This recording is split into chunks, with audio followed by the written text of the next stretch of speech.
नमस्कार मित्रों, मैं एस्ट्रो वास्तु रिसर्चर हस्तरेखा रीडर से संजीव। आज की हमारी चर्चा का विषय है हस्तरेखा शास्त्र में हम यह कैसे जानें कि हम कंजूस हैं या फिर हम मितव्ययी हैं या फिर हम पैसा बहुत अधिक खर्च करते हैं, खुलकर खर्च करते हैं, या फिर हम पैसे खर्च करने की वजह से कर्जदार होंगे। यह स्थिति पति पत्नी में दोनों में से हो सकती है, या पत्नी की वजह से पति कर्जदार भी हो सकता है। पत्नी के अत्यधिक पैसा खर्च करने से, अनचाही खर्च करने से भी पति कर्जदार हो सकता है, जिसको हम हस्तरेखा शास्त्र में आसानी से देख और समझ सकते हैं। पहले हम इन टर्मिनोलॉजी को समझ लें। कंजूस से तात्पर्य वह व्यक्ति है जो घर की आवश्यकताएं अर्थात मूलभूत सुविधाओं आवश्यकताओं है उस वस्तु के हेतु पैसा होने पर भी पैसा खर्च नहीं करता है और पैसा बचा के रखता है, तो वह व्यक्ति कंजूस जाने। मितव्ययी वह व्यक्ति जो पैसा सोच समझ कर खर्च करता है और घर की आवश्यकताओं की पूर्ति करता है और इसके अतिरिक्त फालतू पैसा बिल्कुल भी नहीं खर्च करता, वह मितव्ययी होता है।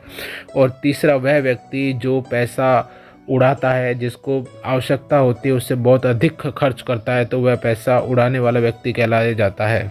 वह व्यक्ति होता है जिसके पास पैसा होता है और वह खर्च करता है। वह व्यक्ति जो पैसा खर्च करने के लिए दूसरों से कर्ज लेता है और कर्ज लेकर पैसा खर्च करता है और गरीब बन जाता है। तो इन चार तरह के लोगों को अब हम ज्योतिष हस्तरेखा शास्त्र में देखेंगे। हस्तरेखा शास्त्र में कंजूस, मितव्ययता, कर्जदार होना या अत्यधिक पैसा खर्च करने के लिए हम शनि पर्वत और भाग्य रेखा को देखते हैं। कि शनि पर्वत आपके पूर्णतः उन्नत है, विकसित है, उठा हुआ है, तो जातक मितव्ययी माना जाता है। अर्थात वह सोच समझकर पैसा खर्च करता है।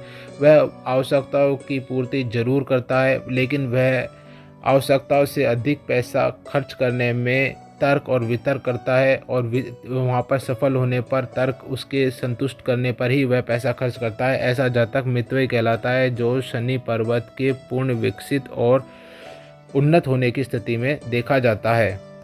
कंजूस, इसमें आपको जो शनि पर्वत दिख रहा है वह अगर दबा हुआ है, अविकसित है, छोटा है, तो जातक के खर्च करने की प्रवृत्ति कम होती है। वह घर की आवश्यकताओं की पूर्ति के लिए भी बहुत सोच समझ के खर्च करता है, या खर्च ही नहीं करता, या फिर उस स्तर की खर्च करता है जहां से वह उस क्षेत्र में बहुत घटिया किस्म की सामग्री खर्च करके लाता है और पैसे को बचाता है। तो ऐसा जातक कंजूस कहलाता है, और यह कंजूस के हस्तरेखा में साइन होते हैं। तीसरा, यदि शनि पर्वत अत्यधिक विकसित हो, ज़्यादा बड़ा हो, तो जातक खुलकर पैसा खर्च करता है। वह पैसा नहीं होने पर भी किसी अन्य माध्यम से लूट कर या चोरी चकारी कर कर पैसा लाता है और उस पैसे को खर्च करता है। आपको मैंने चित्र में जो रेखाएं दिखा रखी हैं उसमें एक नंबर जो ऑरेंज कलर की रेखा है वह भाग्य रेखा, जो अपने मणिबंध से निकलकर शुक्र पर्वत की ओर जाती है। तो आप यह मान के चलते हैं कि उस व्यक्ति का भाग्य जो है स्त्री के माध्यम से उदयेगा, अर्थात उससे कर्म में स्त्री का सपोर्ट जरूर मिलेगा। दूसरे नंबर पर जो रेखा मैंने आपको दर्शा रखी है वह ग्रीन कलर की है, जो शुक्र पर्वत से उठकर बृहस्पति पर्वत की ओर जा रही है। तो यह इस बात का सिंबल होता है कि जातक की जो पत्नी है या पति है बहुत खर्चीला होगा, और खर्च करने की वजह से वह कर्जदार हो जाएगा। तीसरा जो रेखा मैंने आपको भाग्य रेखा के रूप में ब्लू कलर में दिखा रखी है, अगर वो बिल्कुल सीधी स्पष्ट है तो जातक को उत्तम वैवाहिक जीवन या पार्टनर मिलता है जो उसके सोचे समझे अनुसार ही खर्च करता है।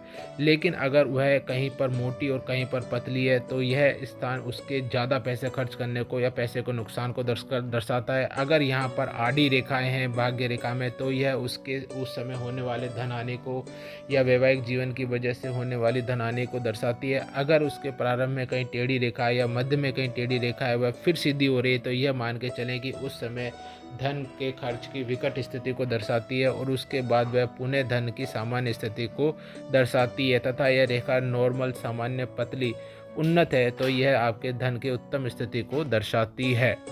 इस प्रकार हम हस्तरेखा शास्त्र से कंजूस व्यक्ति, मितव्ययी व्यक्ति, ज़रूरत से ज़्यादा खर्च करने वाला व्यक्ति, खर्च करने के लिए पैसा लूटने वाला, चोरी चकारी करने वाला व्यक्ति, तथा पत्नी या पति के कारण कर्जदार व्यक्ति या फिर खर्चीली पति या पत्नी का या स्त्री के माध्यम से भाग्योदय को हम जातक के हाथ में देखकर और समझ सकते हैं और यह तय कर सकते हैं कि किसकी वजह से पति पत्नी में पैसा ज़्यादा खर्च हो रहा है।